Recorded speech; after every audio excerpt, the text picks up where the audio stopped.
Hi, everyone. I'm Mike Bassito with IM Global Partner, joined by co-founder of DBI and co-portfolio manager Andrew Beer.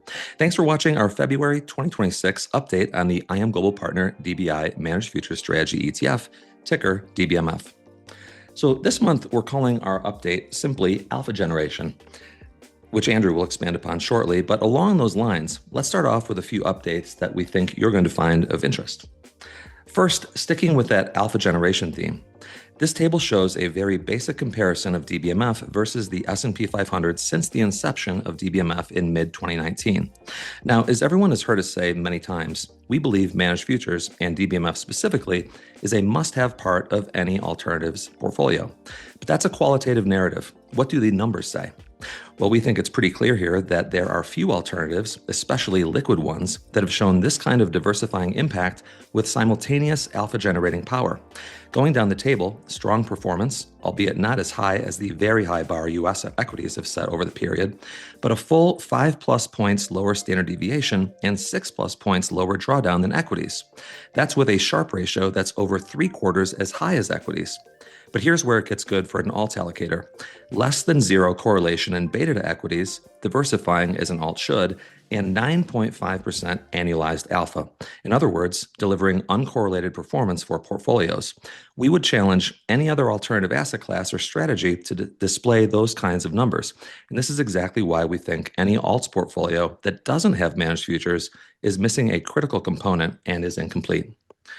Okay, now a quick update on tax loss carryforwards, which we touch on from time to time since the managed futures asset class can be less tax efficient than we'd like. But the good news here is that we have embedded tax loss carryforwards in DBMF of around $165 million as of the end of February, meaning we'll see some cap gains distribution insulation for a while for the majority of the portfolio. So while we're not tax advisors, let us know if you'd like any further color on this current attribute of DBMF. And finally, this. As of the end of February, DBMF surpassed $3 billion in assets. That makes it the largest strategy in the Morningstar systematic trend category, which includes mutual funds and ETFs. It's been a long road to get here, but we're not done. We're still only a small amount in the broad category at large, which includes hedge funds. And our goal is to not only grow DBMF, but to grow this asset class as we try to best inform allocators about the incomparable benefits of managed futures for portfolios. And we certainly want to thank every single client who has invested with us, recognizing what we're trying to do and trying to deliver to investors, which is to provide a fiduciary-friendly, institutional-grade, efficient, low-cost solution to the space. All right, that's my intro, and Andrew, over to you. Thanks, Mike. Well, just about everything worked in February, and we posted one of the best months ever, up nearly 8%. Year to date, we're up over 11% with US equities flattish. Now, this kind of alpha generation does not come from trend following. Rather, as noted in the first bullet, it's because the trend signal sometimes enables commodity trading advisors, or more commonly known as CTAs, to be early, contrarian, and right. Buying gold below 3,000, embracing the rotation into non-US stocks, maybe the recent pivot into long crude oil. On the macro front, as we've discussed in these videos, big changes are afoot, and the conflagration in the Middle East, clearly demonstrates. In general, big changes, more technically regime shifts, radically increase the opportunity set for CTAs as markets reprice various asset classes. Now, to go back to performance, in February, DBMF rose nearly 8%, well ahead of the SocGen CTA index, which rose a bit over 3%. The Morningstar systematic trend category continued its streak of beating hedge funds and rose nearly 4%. What is striking to us is that is what you see in the third bullet point. CTA alpha is driven by moves in major markets, not hundreds of idiosyncratic bets. That's why we built DBMF with a concentrated, efficient portfolio of 10 major futures contracts. So here's our performance since launch of DBMF in 2019. So now over more than 6.5 years, we've added more than 400 basis points of returns relative to the SocGen CTA index. Outperformance relative to the Morningstar category is even higher. Now, the live strategy track record back to July 2016 also shows similar results. Now, to repeat what I said last month, what we believe the data shows that CTAs generate a very valuable signal. This idea of sometimes being early and contrarian around big shifts in the macro landscape, but that high implementation costs significantly erode performance. On virtually every statistical measure, investors would have been better off replicating hedge fund returns over the past decade rather than investing in hedge funds or, for that matter, mutual funds.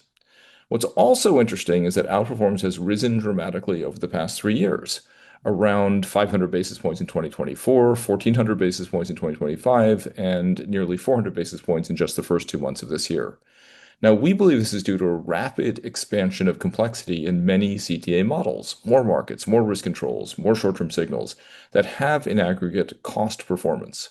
Now, hedge funds argue that this is a temporary phenomenon, that in fact that replication is outperforming, but the fact that replication is outperforming even during a period when many idiosyncratic trades are working well tends to undermine this argument. In any event, we'll continue to watch this closely.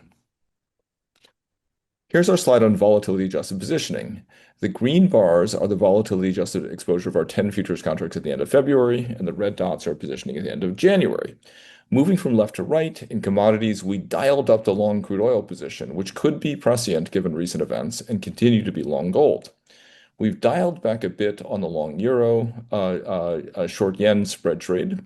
Interestingly, we've added to a long position in 30-year treasuries, probably a good hedge if for whatever reason economic growth grinds to a halt. And lastly, we dialed back somewhat our long position in EFA and EM, essentially the bet on the ongoing rotation from US equities, but still do have ample exposure. And finally, here's our year-to-date contribution to performance. As discussed in the beginning, CTAs were early into both gold, US, non-US developed markets, emerging markets, and not surprisingly, those categories drove performance. Anticipation of war in the Middle East drove up crude oil prices, which added a bit to performance as well. On the currency and rates fronts, it's been a bit choppy, but hopefully those markets will add to performance this year as macro events play out. Back to you, Mike. Okay, thanks, Andrew. So let's wrap up here with long-term performance numbers for DBMF. Annualized return since inception, including the month that was February 2026, is now 9.89%. That's ahead of the SocGen CTA index by over 435 basis points annualized, and it's ahead of the Morningstar systematic trend category average by over 520 basis points. And long-term outperformance against the traditional diversifier of equities, that being bonds as represented by the Bloomberg Ag, well intact, DBMF outperforming by over 800 basis points annualized. Okay, thanks everyone for checking out our monthly videos. If you have any suggestions in terms of things you'd like to see added, changes, feedback, or inputs, please let us know.